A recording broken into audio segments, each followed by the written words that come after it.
அப்போ மோடி வந்து நீங்கள் பார்த்தீங்க எல்லாம் என்னெல்லாம் பண்ணார், எல்லா திட்டங்கள்லாம் கொண்டு வந்தார்.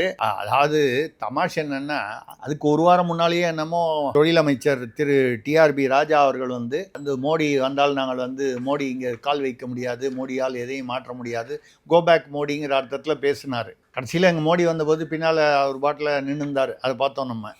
ஆமாம், மேடையில் வந்து தங்கம் தென்னரசு இருந்தாங்க. அட்டென்ஷனில் நின்றுட்டார். அட்டென்ஷனில் நின்று அப்படியே ஸ்டிஃபாக நின்றுட்டு இருந்தார், உணர்ச்சியே இல்லாமல் நின்று இருந்தார்.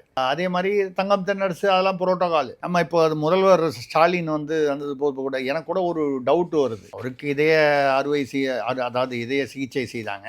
அந்த இதய சிகிச்சை எனக்கு அதில் என்ன சில கேள்விகள் இருக்குது. நம்ம ஒன்றே சந்தேகங்கள் நீங்கள் தப்பாக நினச்சிடக்கூடாது, கேள்விகள் தான்.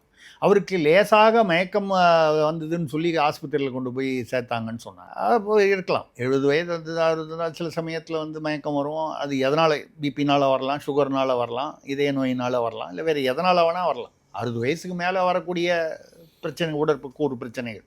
அந்த வகையில் அவருக்கு வந்ததுன்னு சொல்லும்போது அதில் என்ன நமக்கு ஒரு டவுட் வருதுன்னா, அது எப்படி மோடி வரும்போது கரெக்டாக அவருக்கு வந்தது? அவர் வந்ததை நம்ம வந்து அவருக்கு நோய் வந்ததை வந்து நம்ம சந்தேகப்படலை. அதில் இருக்கிற அந்த கோயின்சிடன்ஸ் பாருங்க.